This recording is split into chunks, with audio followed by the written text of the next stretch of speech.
Good evening, everyone. Ranter is back with yet another rambling diatribe of the news of the day. Now, it's been a while since I did this. It seems to be a motif of mine to always start things. It's like, it's been a while. But, I don't know. Maybe I mellowed since the changing of the executive branch. But there are still some things to talk about. You know, our current president is not exactly, you know, bringing out the progressive message and being the champion of such things. However, for those who thought he was going to be, then you haven't been paying attention to his history. Because Joe Biden is as much as a centrist moderate as, say, Hillary Clinton was, or Bill Clinton was. He is an institutional politician. Of course, democratic leaning, liberal leaning, yes, but still he's in the center. And he isn't inclined to take the radical actions and put his shoulder into things like, say, the $15 an hour minimum wage. Some things as Bernie Sanders would want to do, as he's been advocating for. Trying to use the Senate with budget reconciliation in order to try to push that through with a 50-50 vote, with Kamala Harris being the 51 vote. But that does leave a sour taste in the mouth of people who do want to strive for compromise, and of course Republicans who are completely opposed to it. So we see how Biden is not exactly, you know, ready to jump through the hoops in order to make this happen. He might glad hand and say, you know, he is for it, but that doesn't mean he has a follow through for it, or he could say that, you know, someday we would like to see that happen, but this might not be the day. You know, kind of that compromising talk, where you show your approval of something, but you don't see it actually happening, given the reality of our political predicament, as it were.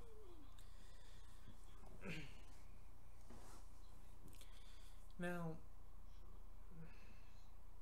I'm going to jump around a few subjects.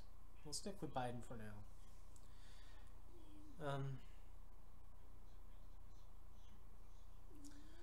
When it comes to him, the things that he's done so far in this small point of his administration doesn't really surprise me.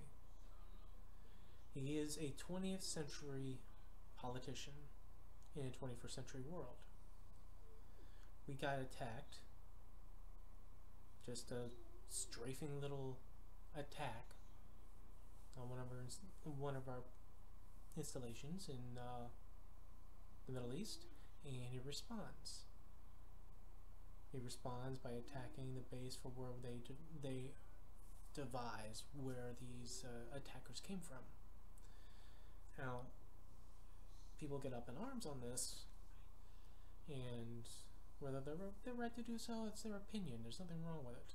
However, he must be humbly reminded that what Joe Biden done is not something uncommon from any other president, from Biden to Trump to Obama to Bush to Clinton, etc. For all the times that we've been in an engagement in the Middle East, especially, we've always had these moments where, if it's not in a full-out war situation, or it's either the Persian Gulf War or the Iraqi War, the war on terror between Iraq and Afghanistan, and our physical engagements were, there's a little side attacks that happens that we get attacked, and then we respond.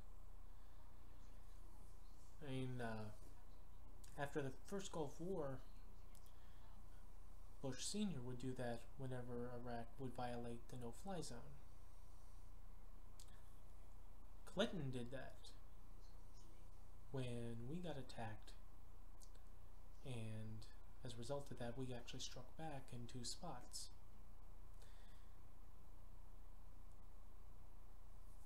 of course, the unfortunate happenings of 9/11, the War on Terror,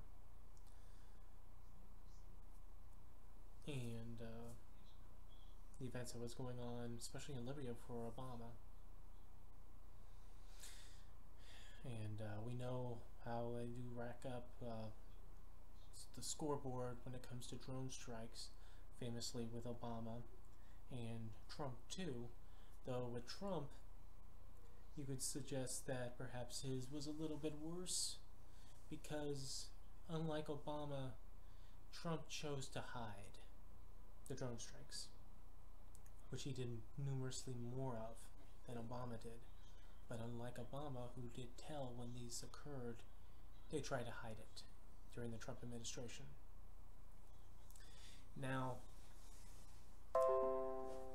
since the attack that Biden retaliates there's been bipartisan effort to try to re-examine and limit the war powers a president could do. This had been brought up during the Trump administration, and Trump threw a hissy fit over it, and obviously did his little Twitter scrants over it. And when this came on Biden didn't throw a temper tantrum. The official word from the White House is that they're going to align themselves with this thinking. They will see where this bipartisan effort will go, and will abide by whatever is voted on. Kind of adult, don't you think? And this came with Biden even restraining himself from a further attack when we got hit by rockets after our retaliation was retaliated on.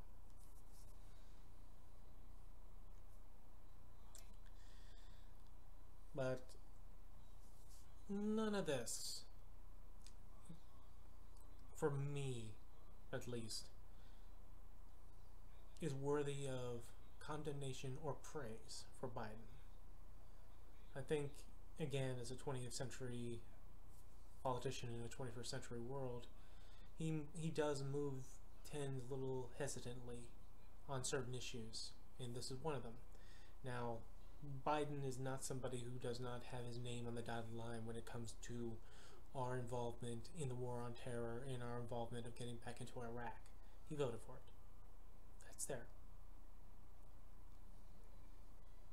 So we can't assume that he's just going to be a dove in this, or be so quick to try to pull troops out and all the positions that we have over there.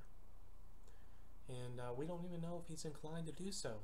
See, one of the things that I find interesting, while people are kind of upset and irate that he would do such a thing, is I don't think on the campaign he ever promised to pull people out, to have us remove ourselves from the Middle East. At least not without some massive agreement from all allies and all concerns that we were no longer needed there. But,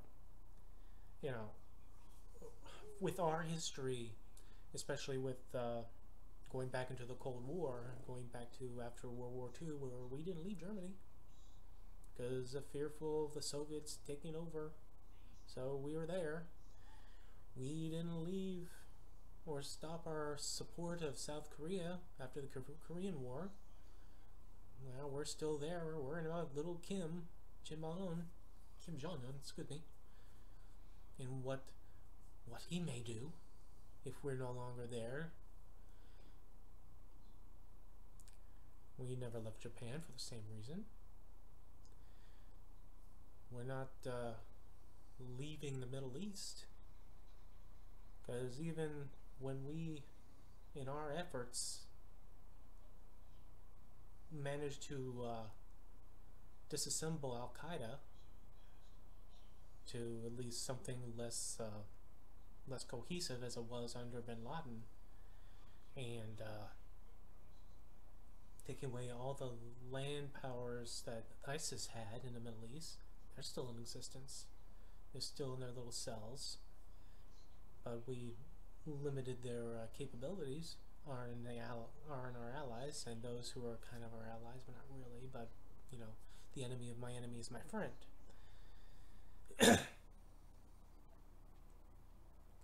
So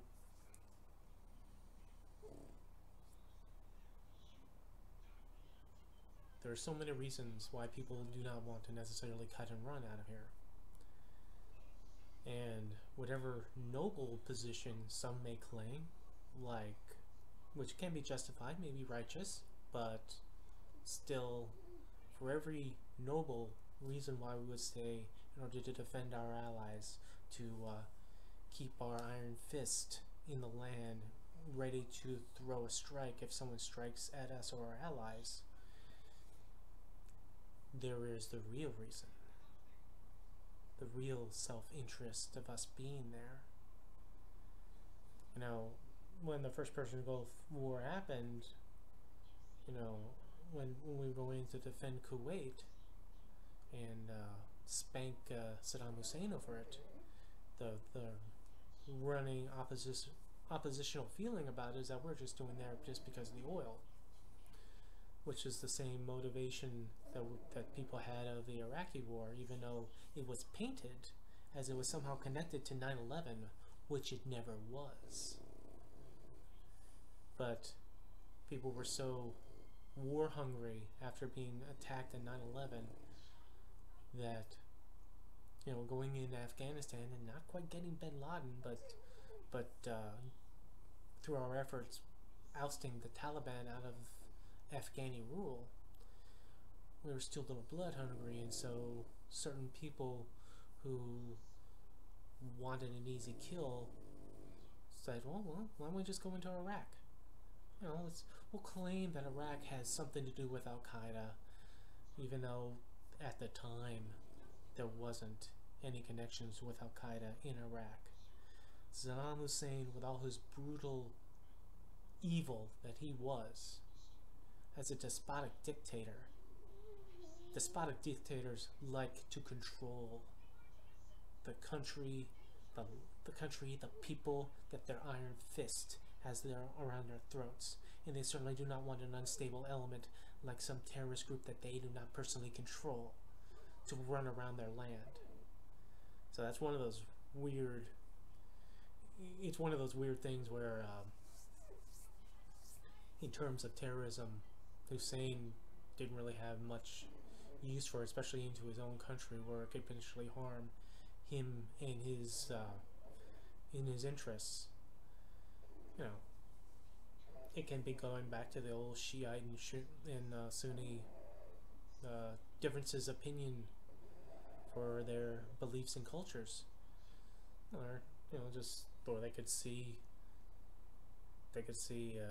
Hussein as, you know, as a corrupt despot from their point of view, only that he's corrupted by Western thinking and Western ideals. So be that all that as it may, but like the Cold War, and the reason why we stay in these certain places and why we perpetuated a propaganda war in our Cold War with the Soviets, and make sure people were still afraid, still ready to give up the money, give the resources, because there is money in these conflicts. There was money in the Cold War, you know, military, diplomatic, trade. You know, people were ready to make big money out of fear. And that continues into the War on Terror, where the same fear goes from the Soviets to terrorism. And so let's make up the money for that fear, and that perpetuates the last 20 years. Think of that.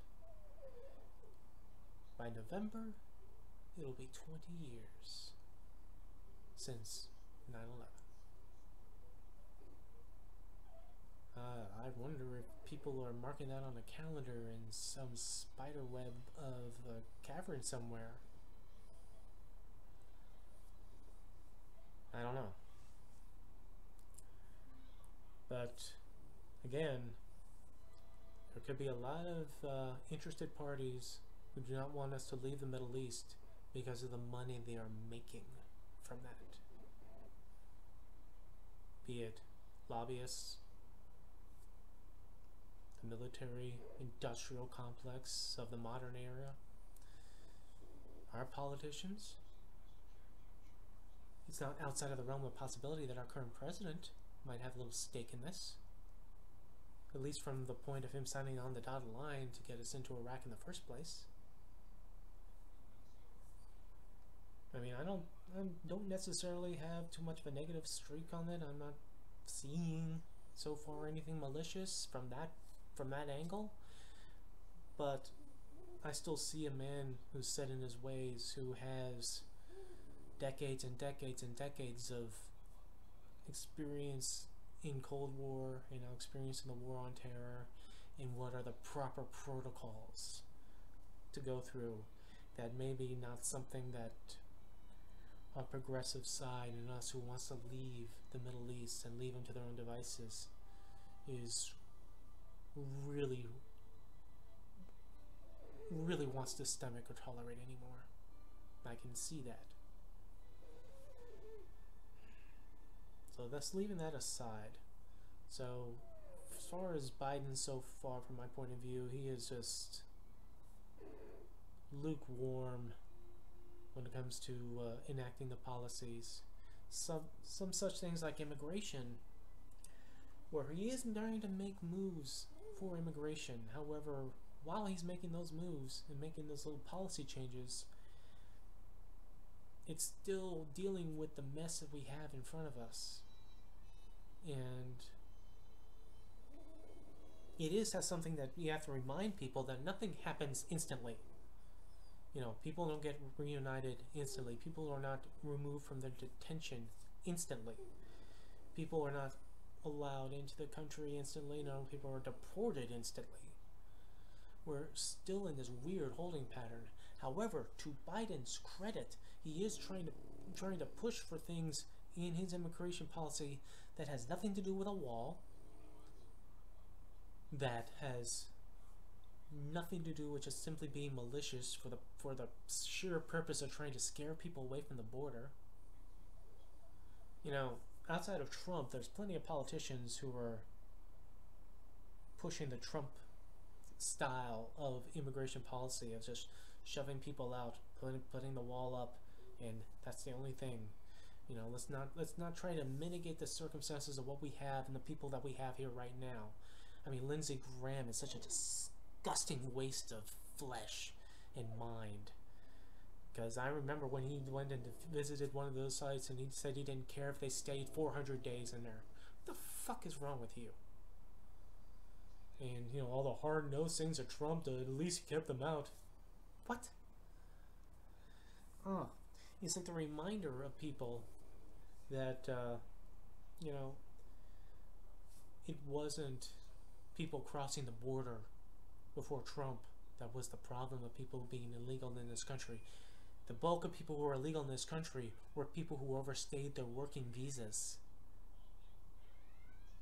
And the first sets of people that were, patriotically deported out of here under Trump were people who ICE already knew about because they go and report to ICE these people that they would deport. They're not the bad hombres, right? The mothers who work 3 jobs in housekeeping, the father who works multiple jobs, who had children born in America and now is deported, leaving that family behind. It is a mess. It is a mess that cannot be easily cleaned up. And it's not a mess that can be easily cleaned up in such a divided government where you have, again, people who probably make money out of the rhetoric of detaining and deporting and separating families. Because with everything that we see in the policies here, you always have to wonder what's in it for them. What's in it for Lindsey Graham, from South Carolina to worry about a border 2 or 3 states away from him. I mean, for the national policy of his party? I suppose. But I don't know. Is he getting some sort of kickback? Is there some lobby money in the isolation and keeping people out? Or pushing the propaganda that Democrats want people flooding in?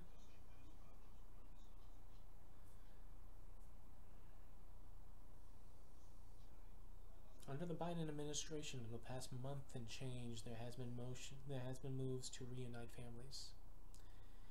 There has been the calls to hiring immigration lawyers and immigration judges, something Trump never bothered to do because all he wanted to do was build his placebo wall, because that's a visible representation. That's building that in 4 years he couldn't even do. Because apparently, since Mexico didn't pay for the wall, we forgot about that. But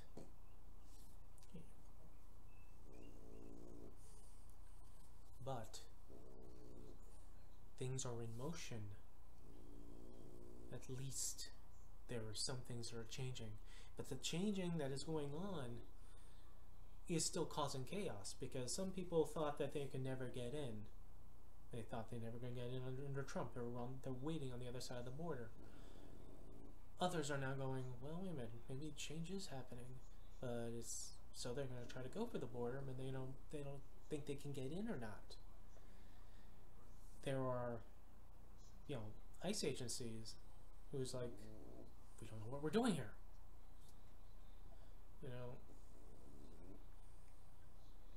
People jumped on Biden because he renewed the contract of one of these installations of detainment. Now the place itself has a history, and not a very good one, which is either in the mode of accusation or some proof of it, and there's some lawsuits involved about how they treat the migrants or mistreat or some abuse or even just neglect.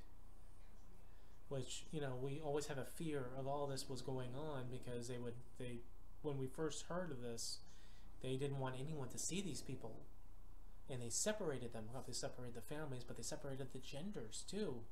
Where were the girls? That was a hashtag for a while.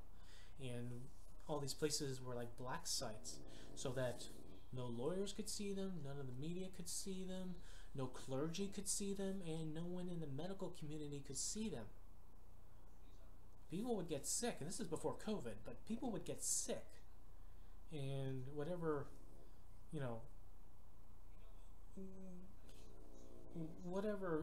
facility they had for medical capabilities in these places were limited, to say the least.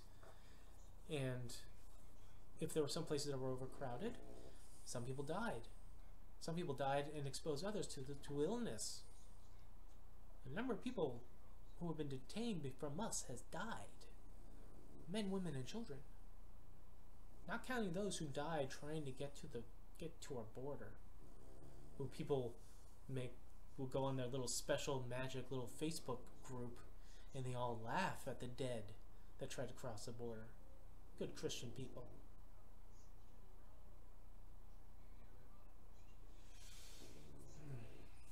But yeah, so some things are happening. No real detail yet. When I get more detail, I'll give you more detail. But still then, nothing happens instantly. And we kind of have to be in this freaking aggravating holding pattern because of it. And it's not just because of this presidential administration, not just because of what's going on in the policies of ICE. Now they have this upheaval. We got a lot of things going on that people can get upset over, but they're forgetting about the political realities.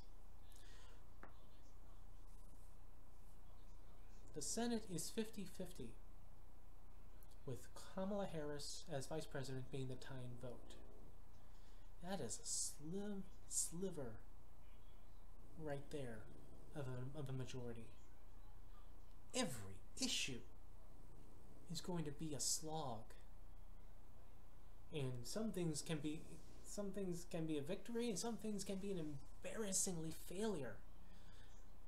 Take the $15 minimum wage, for example, or trying to add it to the COVID relief. That was never going to happen. I personally think that has to be a separate thing entirely.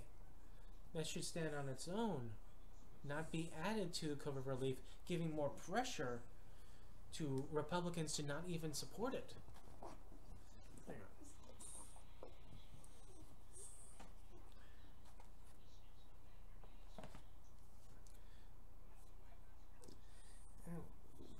What we saw was a preliminary vote for that, and not only all the Republicans on the Senate side voted against it, but 8 Democrats voted against it. Now, I was expecting Manchin in Sinema. Sinema, I guess she wanted to have her John McCain moment, as she's from Arizona, so she did her thumbs down to it. You know what? That's fine. That's fine. The one little quibble I have about this is that, first of all, $15 an hour was not going to instantly happen, even if it passed. It was one of these things that would stagger over the years until we'd finally get to it at some point a few years down the line, right? In Arizona now, at least for the state, their minimum is $12 an hour. $12 and change. Now, how the minimum wage would increase would not affect her state negatively or positively. It wouldn't affect them at all because they're already at that point, around that middle point right there. So there was no real reason, at least from the point of view of representing her state and her constituents, in something that they would need or if they don't need, for her to cast her no vote. That was political theater for a vote that was always going to go down. It was already going to go down.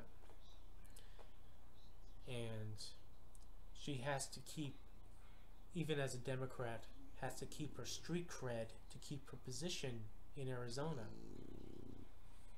You know?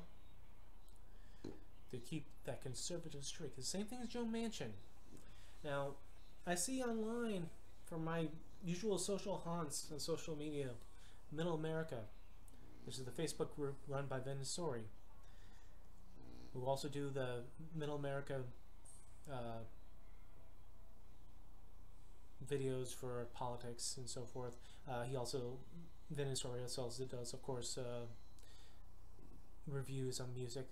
They're good, great people. I was just, if you have not seen them, find them on YouTube. They do awesome reviews, and their videos on politics is thought-provoking. Whether you agree with it or not, it'll get you to think about it and get you to ask questions. I mean, get you to ask him questions. But on this group, which is, you know, liberals, conservatives, middle, all around, everyone's in there. First Amendment, you say your opinion. People agree with it, will not agree with it. It's not an echo chamber, so that's all cool. But on there, we have people having their arguments or having our debates upon, you know, why can't we just push Joe Manchin? You know, why can't we just, you know, why can't Biden pressure him and, you know, compel him to tote the party line? It's a little difficult to tote the party line when you are the only Democratic senator in a ruby red state like West Virginia. And you threaten to primary him? With who? With what? You're going to find an even more conservative Democrat that will cater to the conservative needs of any Democrat voter who's still conservative in West Virginia? You're not going to get him from the left or the right, because I don't think that even exists, that you can find someone to the right of Joe Manchin and yet is still a Democrat. You know, we need conservative Democrats, even if they don't agree with every view and has a progressive heart in mind. So we keep hearing that. And the one thing that I keep coming back to in my own thinking when I see these arguments is that we are at a razor thin 50-50. So when you have one or two Democrats not falling in line, that kills it straight out, because you're not going to get any Republicans. They're still adhering to their cult of the golden pig that got wheeled around CPAC. So that's just not going to, if you're not going to get everyone in line, then it does not succeed. And the thing is that, you know, even in saying that, the thing is though, Joe Manchin can't do it for his own political livelihood. And not talking about, you know, worrying about the DNC not backing him up. When you're at this point where you either have to stick to the values that apparently has attracted Democrats to vote for you in West Virginia enough in your district to not get a Republican challenger to off you off that seat, then you can't worry about toting all the party line. You gotta make that balance. Either you're somehow still a Democrat, or you're not, and you're just dressing up. It would be hard to bump him out, or try to primary him. And unfortunately, in this sliver majority, people like him have a little bit more power to change the debate, to change the compromise, to compel the compromise to happen. Because all these measures that especially progressives wanted to come up would work so much better if we had a robust majority in the Senate. But we don't. You know, for stuff like Social Security, for stuff like healthcare, these were the good fights that people have been fighting for decades.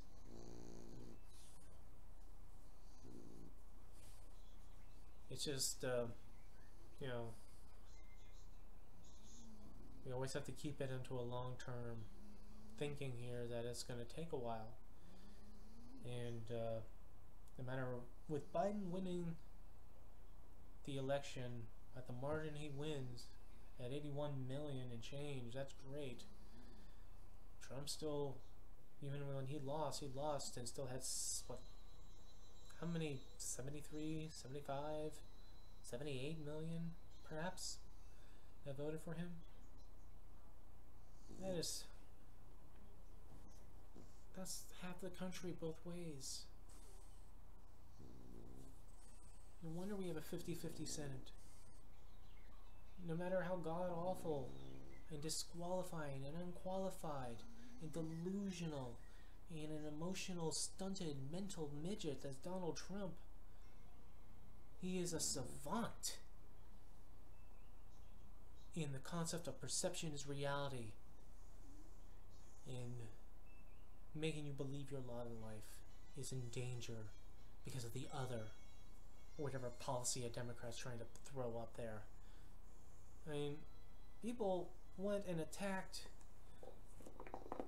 the Capitol on the 6th of January.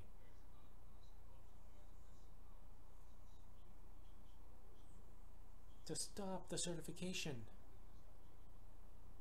And whether you believe it was at his personal behest, that he wanted him to do that, that his words at the Capitol, telling him to go to the Capitol, that he'd walk with him even though he didn't. If you believe whether or not that was actually a direct and overt act, that he got impeached twice for, that's one thing. I can see the argument both ways on that, because these people were revved up weeks in advance. I mean, he revved them up too with his tweets that it's gonna be wild. But you know, people talking about it's gonna be 1776 all over. People thought they were righteous in breaking in. They were righteous in battering down police, gouging their eye out, slamming the door and crushing it into the other cop while screaming in pain. They thought they were righteous.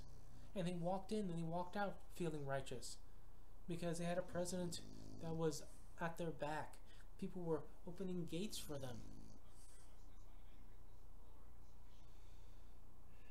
I don't want to rehash all that. I don't want to rehash that. But again, perception is reality. And for these people, there's one last thing I'll say about this. For these people that went in there, they were told, they were convinced, they were browbeaten, saying that this person who lost an election was their loss. They got robbed. They are the victims. They got hurt. Nothing happened to them. But this person who did lose an election tells them that they're the victims, not him. And for so many years of playing conspiracy theories, jumping on the bandwagon when it's popular, all his words doesn't matter. You don't need facts. Perception is reality. You don't need facts. I could tell you the sky is blue, but if you don't believe it because a conspiracy theorist has some sort of multicolored mirror that comes out of the Rockies or something, what can I do with my facts? So, and he was a savant in that concept of perception is reality. But that's, you know, for one of my videos, that'll be the last time I talk about Trump, because he's no longer president. And even talking about him draws attention to him. I don't have nothing to do with what he talked about at CPAC. I don't give a shit what he said about CPAC. For what little I heard of it, it's just the same tired, recycled shit that he says all every time. Just a gland hand and, you know, conspiracy theory and demonize and all the other bullshit. And frankly, he's no longer president. We don't have to listen to him. There's no reason to. And when the media does draw any attention to him, that's just detrimental, and that just feeds the little Cuberts out there who thought a few days ago, on the 4th of March, he was going to get magically sworn in. He just was pure. People actually showed up from California. We were just looking around, expecting things to change dramatically. French revolutionaries, but the revolution didn't show up. Oh dear, what are we going to do with this guillotine? So, enough of that. Last thing we'll talk about, because didn't realize I was going to go this long. Last thing we're going to talk about is cancel culture. And what really is getting canceled, what is not getting canceled, who's bringing pressure to bear, who is not bringing pressure to bear. Now, cancel culture, though, is a relatively new concept, as we have seen a few years into the Me Too movement, how certain people's behavior gotten them, not only those whose behavior is seriously and overtly criminal, like Harvey Weinstein or Jeffrey Epstein, gets them canceled or arrested, and however you want to decide how it happened, killed or suicide or struck by a bolt of lightning in terms of Jeffrey Epstein. But then there's people like Louis C.K. who's, you know, his comedy. I always liked his comedy, but his behavior, especially towards women, I guess he felt he was part of the good old boy back room where you could do anything because you're a celebrity, and he did certain things in front of women, which compels me to believe, yeah, he should spend some time out in the wilderness, then come back. But then when he came back, then he made fun of the kids from Parkland. So whatever. That's he. I'll watch his old stuff. I don't need to watch anything new from him. But there's people like the director from Guardian of the Galaxy, who people had to comb through old tweets to find something that he said that was derogatory, so that would get him fired off of the third movie of Guardians of the Galaxy until a petition was starting to bring him back. Some of the actors and so forth wanted him to come back. I actually honestly don't know what the outcome of that was as of yet, if that actually was resolved or not, or they went with somebody else. So pardon me on that one. But the concept of cancel culture is not a new concept. The terminology is, but we can go back to the 50s in House Un-Americans activities, and how what was really, again, one of these things that comes with the Cold War, where, like I said, some people took advantage of it via money, through propaganda, through the military buildup and so forth. Other people profited by scandal mongering and scare tactics and bullying people. Joe McCarthy made a name for himself doing that, being on the House of Un-Americans activity. His legal counsel for that was Roy Cohn, who also made a name for himself on that. I mean, he named him his name was mentioned because of Julius Nethel Rosenberg and how they died, which he takes the credit for.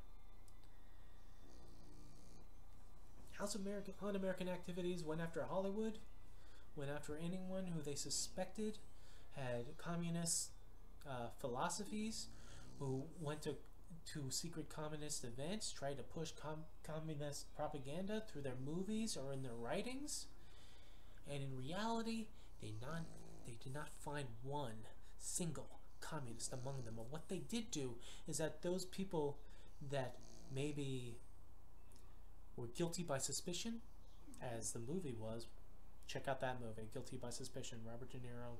It was about the House Un-Americans activities, about being blackballed. Check it out. And then come back to me about cancel culture. Okay? So these people who just doing their movies, doing their books, doing their writings, doing their television, they get their careers destroyed for just standing and putting their hand up and testifying. The House Un-Americans activities only really met its end in disgrace after when they tried to go after a member of the army. And pause a moment. I must get names. Un momento. Time in. Now I wanted to be the pause was just because I wanted to be a little clear on this. When they went after a member in the army, they where Joe McCarthy had an exchange with Mr. Welsh, and it is rather famous, infamous, and is just, it turned it on its ear, and it ended this whole thing with McCarthy. This exchange between McCarthy and Welsh happened on June 9th, 1954, during the Army-McCarthy hearings in Washington, D.C. After a steady back and forth, give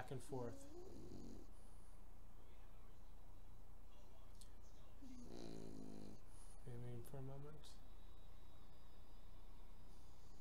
Give me a moment.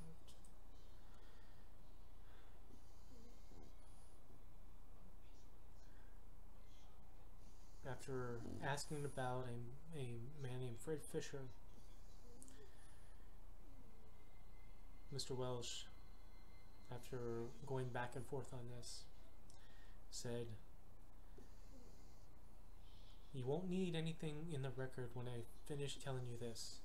Until this moment, Senator, I think I never really gauged your cruelty or your recklessness.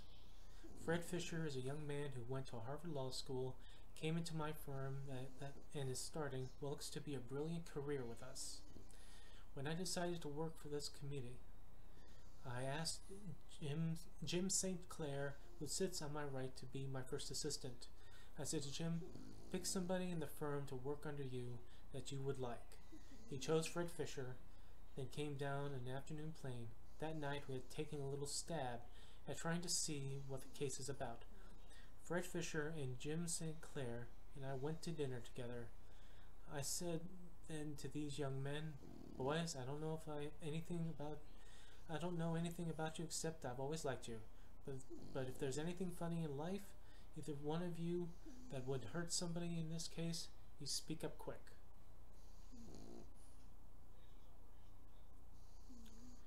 Fred Fisher admits to being part of a lawyer's guild in law school.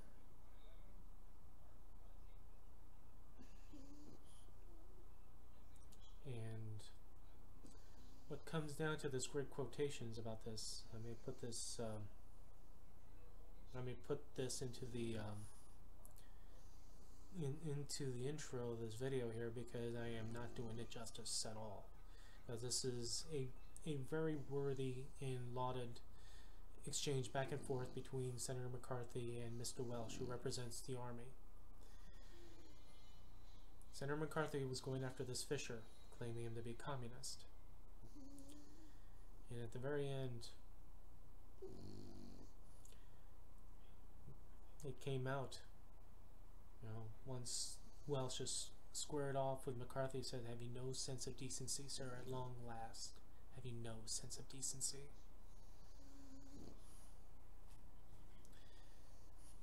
After that, that pretty much ended the House Un-Americans activities.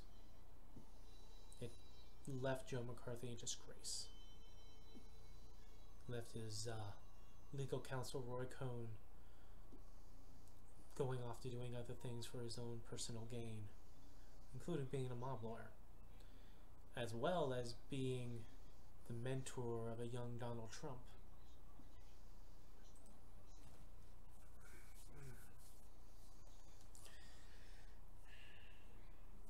What we have now in our current examples of cancel culture, I don't know if it's really as far as, say, in the House Un-Americans activities.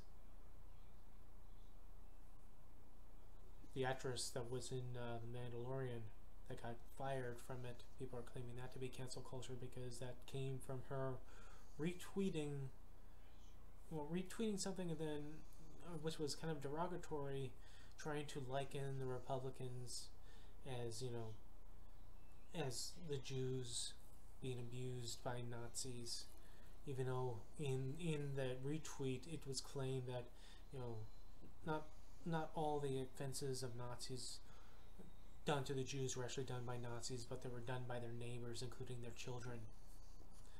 So she retweeted that. I don't agree with her opinion. She's kind of out there, right-wing thinking. I mean, she's gonna have a career. She's not labeled, she's not blacklisted, and she's entitled to her opinion. I don't necessarily think she should get fired for her opinion, but Disney is being, of course, one of these major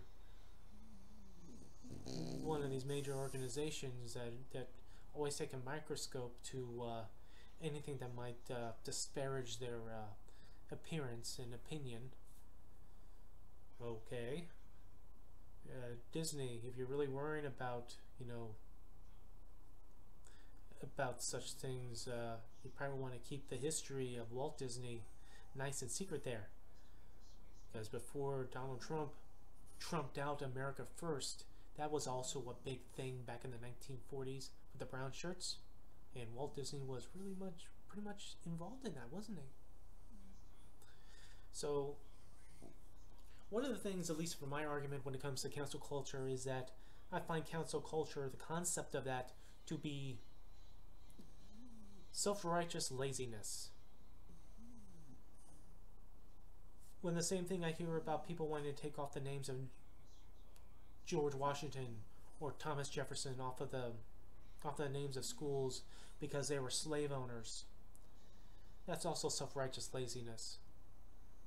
What is wrong with teaching the good and the bad and having a nuanced concept to explain it? Slavery happened. Slavery was global. It was a peculiar institution in the South, true, but it was a norm. The same goes so after slavery was abolished, Jim Crow and the segregation was the norm.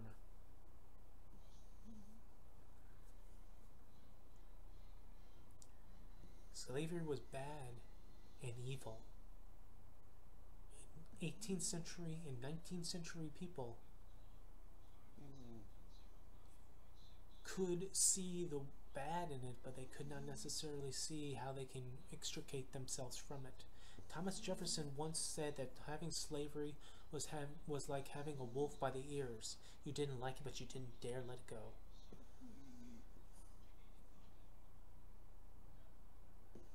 He is one of these paradoxical people that was a slave owner, whose own relation was with a slave, Sally Heming, who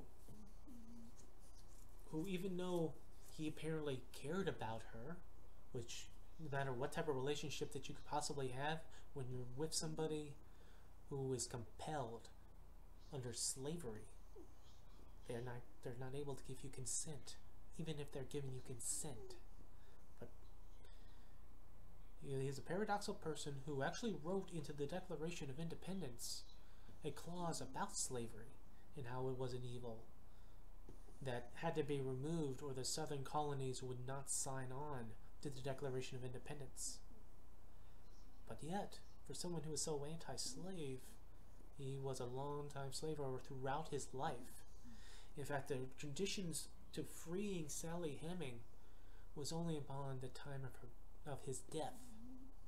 So even he was supposed to have this great relationship with her, she was still a slave. George Washington, also a slave owner, as an 18th century man who dealt with slaves and slavery, there's a lot of cruelty, but there was a lot of things that you could say was sympathetic. You can find evidence of him trying to keep slave families together. He never wanted families to be sold separately. He always tried to keep them. There was one story when he was President of the United States that when they were still in Philadelphia, before there was ever a Washington, D.C., he had a slave staff there at the mansion in Philly, right? There was a city rule that if slaves are left within the city limits unattended, they get automatically freed in Philly. Washington knew this. So Washington, when he was done being president, went back to Mount Vernon, left his slaves there, and let the time elapse so that they would be freed. Now, the argument is that Washington believed as an 18th century person, even if he freed his slaves, that they would have no life as freedmen. There would be a foggiest notion of there being equality or any form of civil rights for them. So that was one of his noble motivations of keeping them. But as is with, as we said, with the Cold War and the War on Terror, no matter what noble reasons there are other reasons that are not far less noble.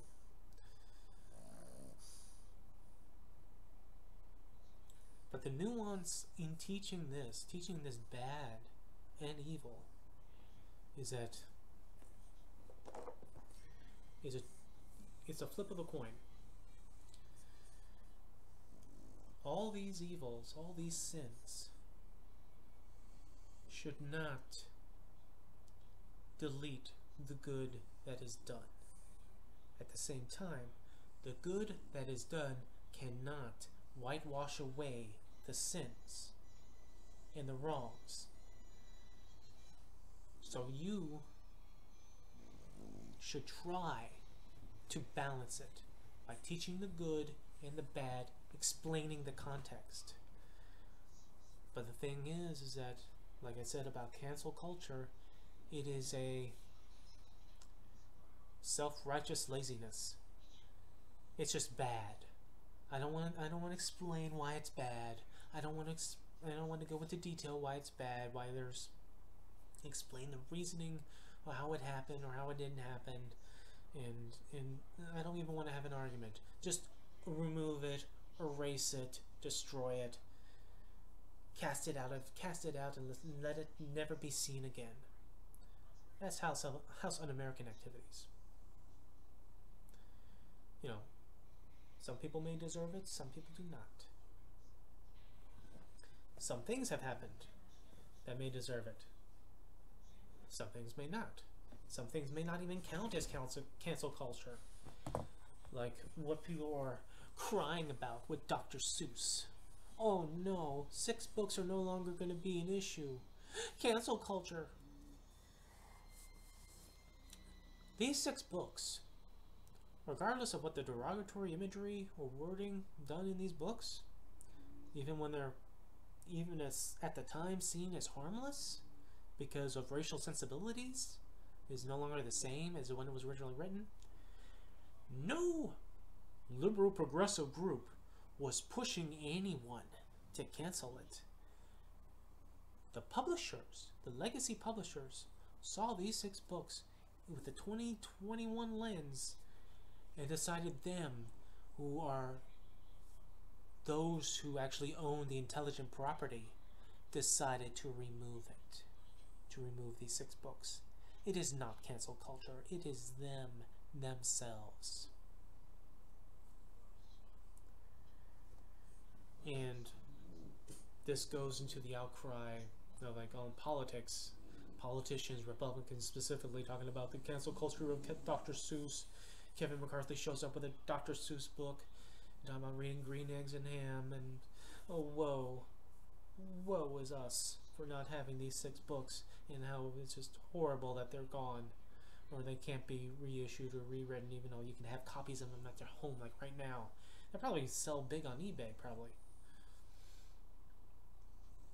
But it's the publisher's choice to remove it. It opens up a whole can of worms of what of racial sensibilities, of you know, the sensibilities between genders, sensibilities between sexual orientations. It goes on the whole line of a gambit here. Because these poor little victims, Dr. Seuss. Now people were crying, like, you know, they're not going to have, you know, on Disney Plus, they're not going to have Dumbo or Peter Pan.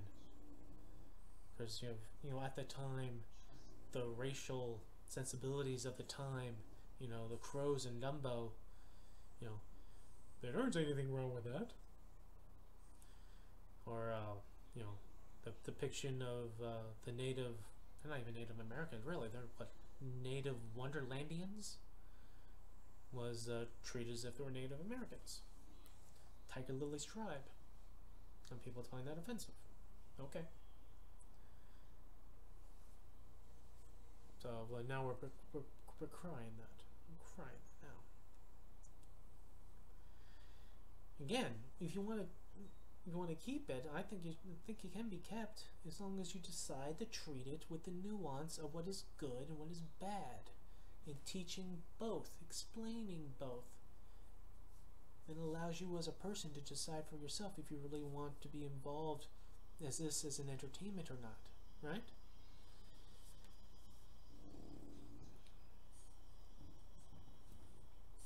But one thing, though, I'll say, at least for Disney, and all these people who are worrying about Dumbo and all these people worrying about Peter Pan.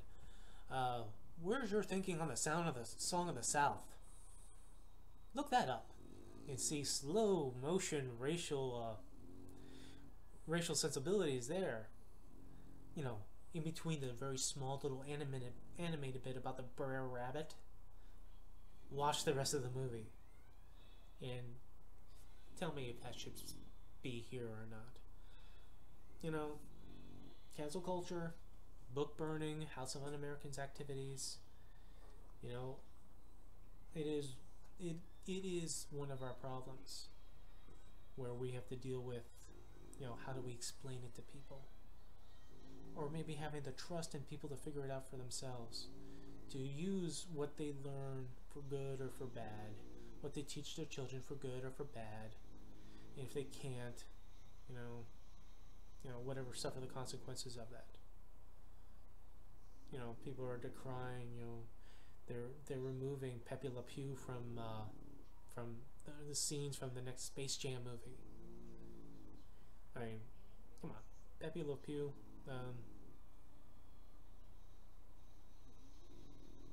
You know, I don't know how you defend Pepe Le Pew, really. I mean, people will throw out the rape word with him, and you know, he never successfully. They always ran away from him. I mean, I guess that's the funny part, I guess. I don't. I, however, don't really have too much of a stake on that. I remember the one Pepe Le Pew cartoon where he and the girl cat he was chasing, they both fall, and she falls into a puddle of water or maybe some liquor or something because she comes out looking drunk, and he falls into paint that makes him no longer look like a skunk or even smell like a skunk. She gets out and she sees him, and you know, without the skunk look, and he's just blue and he's walking away and he looks all buff. She goes chasing him and he runs away from her because a little misogyny on this. She's all bedraggled and she's wet and she's not as attractive to him anymore. So draw your own conclusions on that. But in any event, I've gone over an hour. This is the first time in a long while I've done this. I don't know how many times I'll feel the urge to this, but life is like that sometimes. The ranter rants because the urge to rant will be rising, so the next time I am here I will have a rising rant. I don't know. Maybe that's clever. Do you like the haircut? You have a good night, guys and gals.